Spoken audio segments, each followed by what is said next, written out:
A wedding is one of the most important events in life, marking a new beginning for a newlywed couple. Today, my husband and I attended my sister-in-law's wedding. Truth be told, I didn't really want to go, but I ended up going anyway. As the reception progressed and dishes were served one after another, I was somehow presented with a kid's meal while everyone else enjoyed upscale French cuisine. I was asking the staff about this mix-up when my mother-in-law approached me with a sly smile. "Are you enjoying the wedding?" she asked, looking down on me. Before I could respond, my husband spoke up. "My name is Olivia. I just turned 32, and I run my own original apparel company. I'm married to William, who is 2 years older than me. We got married 3 years ago after meeting at a department store. Most of my company's products are sold in apparel shops and department stores, and my husband worked as a security guard at one of those stores. Among the generally older security guards, he stood out to me because he was younger. I was 27 at the time, and he was 29. He was muscular but still looked slender. I learned after we got married that he used to be a firefighter but retired early due to a lung injury sustained in a fire. We met every time I went to pitch my products at the employee entrance, and he eventually asked me out to dinner. I was single then, and one thing led to another, leading to our relationship and eventual marriage 2 years later. Life with my husband is joyful. We hardly ever argue. However, the challenge is that we're both busy with work and have little time together. But I have no complaints, except for one issue with his family. He has an older sister, Sarah, who's 35. Sarah has been quite troublesome. It all started on a day when my husband and I both managed to get the same day off using our paid time off. "Why don't we go shopping since we finally have a day off together?" Sounds great. I've been wanting new shoes, so that's perfect. We rarely have the same days off. Due to my role as a business owner, I can't easily take time off. And it's my fault as the owner. It's harder for me to take days off naturally, in a sense. Have the least priority taking days off. Plus, my daily tasks often keep me busy until the morning, so I usually miss my husband when he leaves for work. But when we were finally set for a date, our doorbell suddenly rang at 7:00 a.m. Who could it be at this time?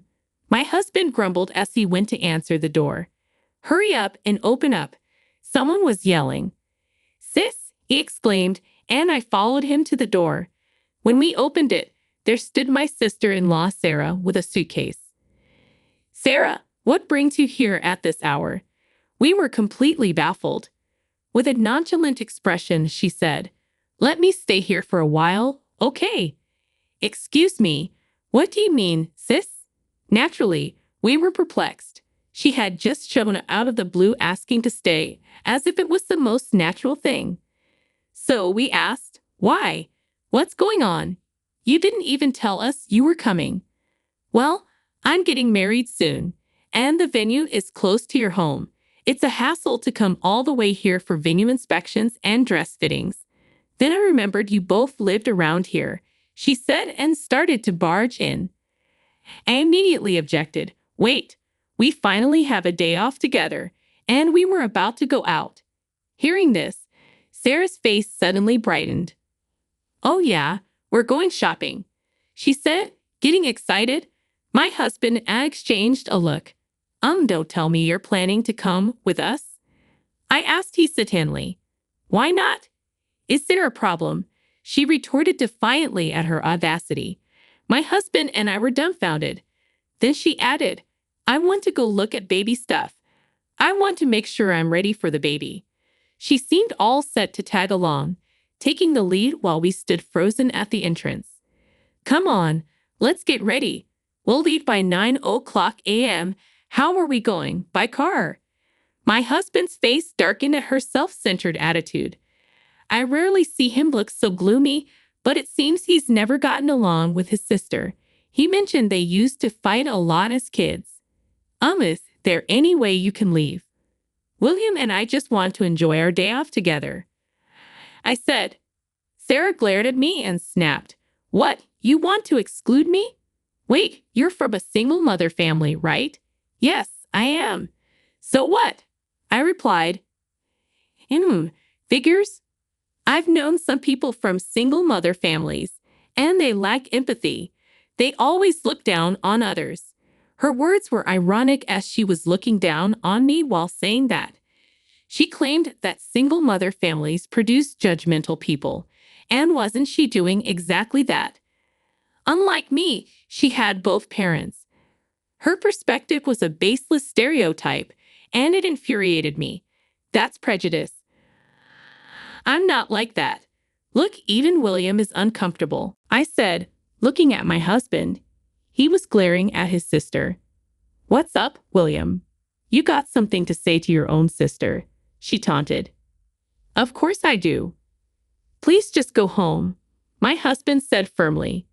Fine, but don't come crying to me later, especially you, Olivia, she said, singling me out. Thanks for the warning, I replied nonchalantly. With that, she left without another word.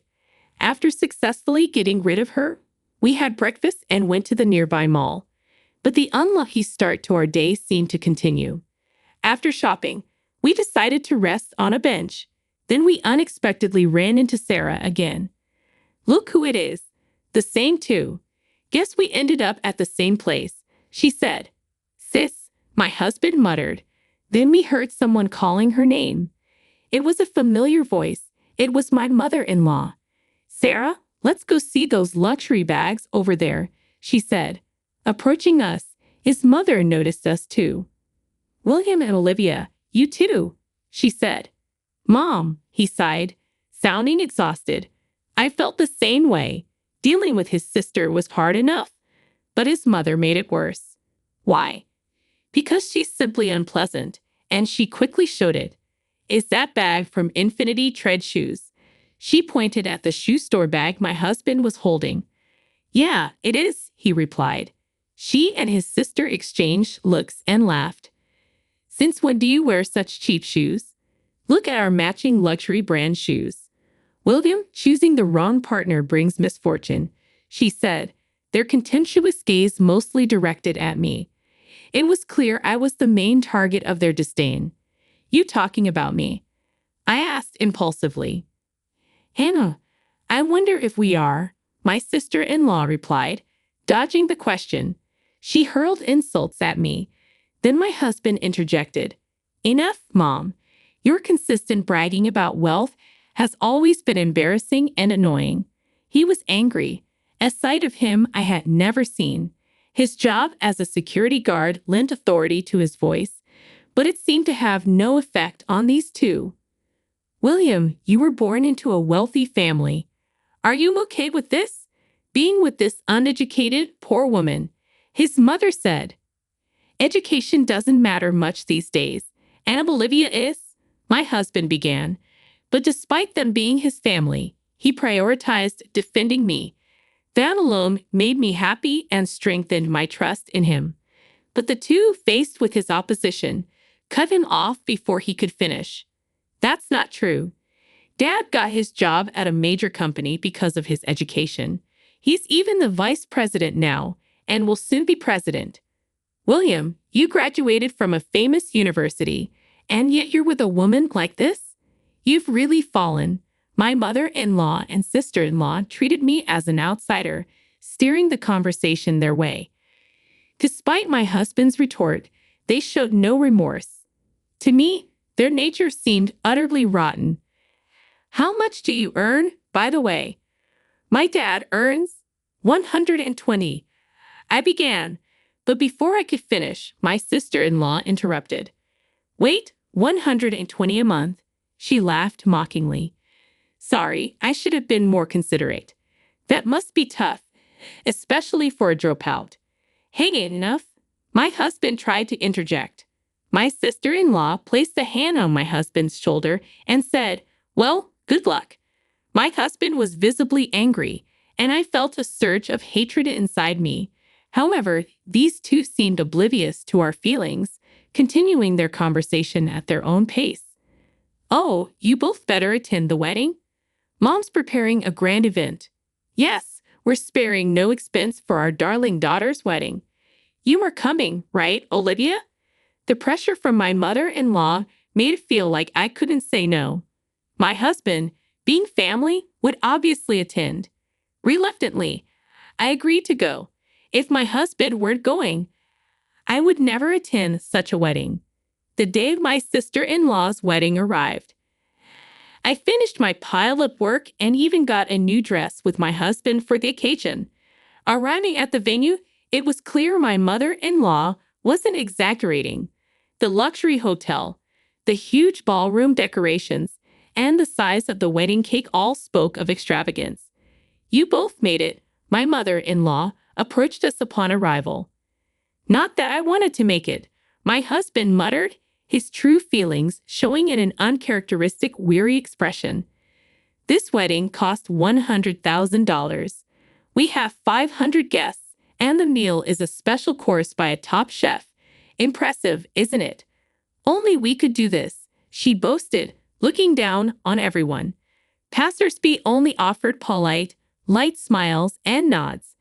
I was appalled by her need to flaunt her status. Why didn't you spend this much on our wedding? My husband asked, reflecting our reality. Our wedding was modest, costing $20,000. It was a simple wedding with only relatives and a few friends invited, but I was still happy with it. I was content, but in terms of treatment, it was indeed unfair. After all, my husband is her blood-related son. What are you saying? Sarah's Spank Alex will soon work directly under Dad. When Dad becomes president, he'll be groomed to be a key player in the company. It's only natural we welcome him appropriately. My mother-in-law laughed proudly. While we were talking, my father-in-law joined us. Emily, it's almost time for Sarah and Alex to make their appearance. Aren't you going to take pictures in the front row? It felt like he was putting an end to our conversation, but it seemed he too was at odds with us. After speaking to my mother-in-law, he turned to us and said, "It's been a while, Olivia. You should feel honored just to be invited to such a lavish wedding. You'll probably never experience anything like this again in your life." Unlike my mother-in-law, he spoke calmly, but his words were laced with condescension. My husband couldn't help but retort, "Why do you have to say it like that, Dad?" My father-in-law replied with a cold expression, "Don't get me wrong. I never approved of your marriage. Remember the conditions I set?" My husband glanced at me briefly before looking away. What was about to be revealed was new to me. Turning away from me, my husband spoke weakly, graduate from a famous university, earned over $100,000 a year. That's right, you remember well. And Olivia, turning his gaze briefly to me and then back to my husband, he continued, Olivia did drop out, but it doesn't matter. She's making money. Before my husband could finish, my mother-in-law interrupted, shouting, "Daniel, look, Sarah has finished changing into her second dress." She shouted loudly, drawing attention. If it weren't her daughter's wedding, such behavior would surely have warranted complaints for being disruptive. Others glanced at her, forcing smiles. Called by my mother-in-law, my father-in-law said, "We'll talk about this later," and left the scene. My husband murmured, "Olivia is much more amazing than you think, Dad," as he watched his father leave. I felt comforted knowing he thought so highly of me. No matter what, he was on my side. That truth alone lifted my spirits more than anything. When the bride and groom appeared, the hall erupted in applause. The feast began with my sister-in-law's announcement. "We have a special course prepared by a top chef today. Please enjoy it." After her words, the wait staff began serving the food. However, my mother-in-law and a server were arguing close by. "Are you sure about this?" "Yes, just do it." "I understand," the server replied, looking uncomfortable. I soon realized this was the preparation for a prank on me. With the large number of guests, serving the food took time. When my meal finally arrived, I was taken aback. Huh? In front of me was a kid's meal. I immediately asked the server, "Excuse me, but there must be a mix-up." I questioned calmly, despite thinking such a mistake was unusual. The server looked at me uncomfortably, the same one who had spoken with my mother-in-law earlier. "Can you replace it, please?" I added as the server remained silent. Finally, he spoke. "This isn't a mistake. I was instructed to serve you the kid's meal." "What?" My voice of surprise made my husband join the conversation. "What's wrong, Olivia? Why a kid's meal?" He too was surprised to see my meal. Why is my meal different from everyone else's? It was more embarrassing than shocking. People around started to stare at me. "Why do you have a kid's meal?" my husband asked. "I don't know either," I replied. Then my mother-in-law approached, laughing. "How's your meal? Perfect for a dropout from a single-parent home, right? If you don't like it, you can leave," she taunted. Her unilateral spouting had me reaching my limit of patience. No matter how much I disliked my sister-in-law, I couldn't ruin someone else's wedding. I had been holding back because of that, but if the orchestrator of the wedding was causing the disruption, there was no need for me to keep holding back. Just as I was about to respond, my husband spoke up first. "Seriously, what are you doing? Aren't you embarrassed by this childish behavior?" His tone was calm but filled with anger, his eyes not smiling. I had never seen such a cold expression from him, as if he was looking down on an inferior creature. "What childish behavior? What are you talking about?" My mother-in-law feigned ignorance, but my husband didn't let her get away with it. Everything. Why serve a kid's menu to an adult? "It's obvious Olivia wouldn't order such a thing," he said. My mother-in-law retorted, her face turning red. "Marrying a poor woman, and you dare to talk back to us? You've become a mere commoner since you married her, away from our elite path." What a terrible way to speak. Though the notion that wealthy people are superior exists everywhere, my mother-in-law seemed to exceed that by far. I interrupted their conversation and spoke coldly to her. "True, I did drop out. That's because my parents passed away before I could finish middle school. But now I'm the president of a company." "President? I bet it's nothing significant," she sneered, unrelenting. Seeing this, I sighed. "I didn't want to do this because it's so childish," I muttered, prompting a curious look from my mother-in-law. "What exactly do you do?" she asked arrogantly, thinking she was in a superior position. It was disgusting to see such an attitude. "Daniel's company is Solar Burst Innovations, right?" "Yes, that's right, and he'll be the next president," she replied proudly. "Is that so? By the way, the current president, Morgan, is a major client of my company. The stocks distributed in his company every month are commissioned directly to my company by Morgan himself." "What?" My mother-in-law was momentarily lost for words. The socks I mentioned, developed by my company, were exceptional for their comfort even after long hours of wear. Originally, the technology was used for t-shirts but was expanded to all clothing types. Everything Morgan wore was from our company. I was the one who suggested he try our socks for his entire company, and since then, our relationship had been close professionally. As mentioned, everything he wears is made by our company. That means even if you boast about your husband becoming the next president, if I report to Morgan about you, that might just remain a dream," I said. My mother-in-law's face turned pale as if a fever had broken. "You know him, the president of my husband's company. Did you know Morgan didn't go to high school either?" I continued. "What? He's one of those uneducated people you despise. Shall I convey your words about the importance of education to him exactly as you said them to me?" My mother-in-law pleaded. "Please, no, don't do that." Her demeanor completely weakened. People like her crumble easily when they realize their power is threatened. My father-in-law rushed over, and I repeated the same to him.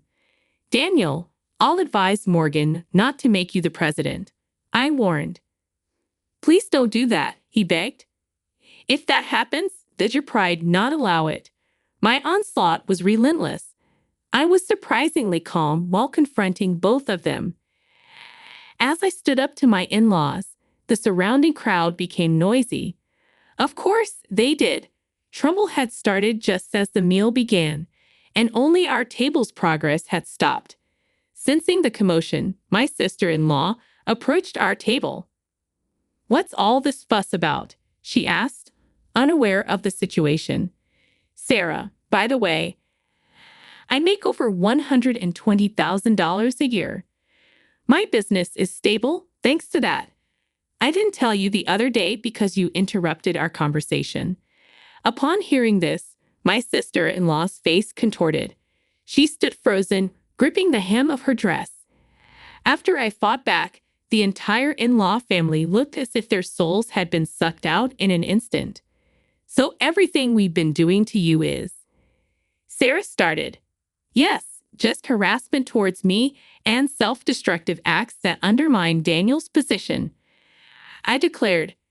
As I said this, my mother-in-law suddenly changed her attitude and knelt on the floor.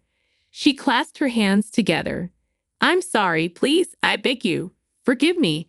I wondered if she had any pride left at all. Her readiness to get on the floor so easily seemed almost refreshing, but it still wasn't a reason for me to forgive them. "No, I won't. You've judged and insulted people based on their appearances. You should face the consequences. Please, we've almost used up our savings for this wedding. If I don't become president and get a higher salary, we'll struggle financially," my father-in-law said, following my mother-in-law's example by getting on the floor. My sister-in-law watched with a powerless expression and then asked weakly, "Huh, Dad, you're out of money?" "Yes, and used all I had for this wedding as a gift to you too," he replied. "What about our honeymoon funds?" "Alex's promotion." Her voice trembled. She was only lamenting her worsened position, disliking being brought down from her pedestal. It was all about her own convenience. She wasn't trying to solve anything by herself, always depending on others. "Wait, you boasted about being wealthy and were planning to go on your honeymoon using your parents' money. How shameful," I said. "What did you say?" my sister-in-law retorted, but she had nothing more to say. To all three of them, I declared, real wealthy people and celebrities don't brag about themselves. In other words, you're all just fakes. Know your place. My harsh words completely disheartened them, and my husband murmured his admiration. After that, the wedding was no longer feasible, and we suddenly had free time. We left the pitiful wedding venue of my sister-in-law. Later, I explained everything to Morgan. "Got it. So it wouldn't be fun for you if Daniel became president, right?" "To be frank, yes. Don't worry, I won't forgive Daniel for insulting you, nor will I make him president. Maybe I should transfer him to an overseas branch." Morgan laughed as he said this. A week later, my father-in-law rushed to us. "Please convince Morgan to cancel the overseas transfer." His face was filled with desperation. Apparently, Morgan was seriously working to transfer my father-in-law to another branch. When I heard it was Brazil, a half-day flight away, I almost burst into laughter. In the end, Morgan didn't cancel the request, and my father-in-law, unable to go to Brazil, seemed to have resigned from the company. Additionally, there was a big commotion involving my sister-in-law's fiancé due to recent events. First, the wedding turned into a complete mess. Then the promised position at my father-in-law's company fell through when he resigned. My sister-in-law's fiancé originally worked in Italy. He moved to America for the wedding only to be caught up in this absurd drama. In the end, my sister-in-law's marriage was called off, and she was in great shock. She ended up in the hospital. My mother-in-law, affected by the downfall of my father-in-law and the mental breakdown of my sister-in-law, lost all her hair and now looks like an old woman. As my husband said, the lives of these three people who freely insulted others lost their shine in an instant, like a diamond that turns out to be just a lump of carbon. The wealthy life of my in-laws was nothing but a facade of pretense. Life can hinge on a single event, influencing the future. This applies equally to both good and bad events. This was indeed such an occasion, I believe. As for me, I'm using my savings to prepare for building my dream home with my husband. While my in-laws' lives were becoming more difficult, my business was generating more and more profits. Moreover, perhaps due to things settling down, I'd become pregnant. With financial stability and a growing family, we must seem like celebrities to my current in-laws. Still, I made a promise to myself to live happily with my husband and our future child, never becoming arrogant no matter what.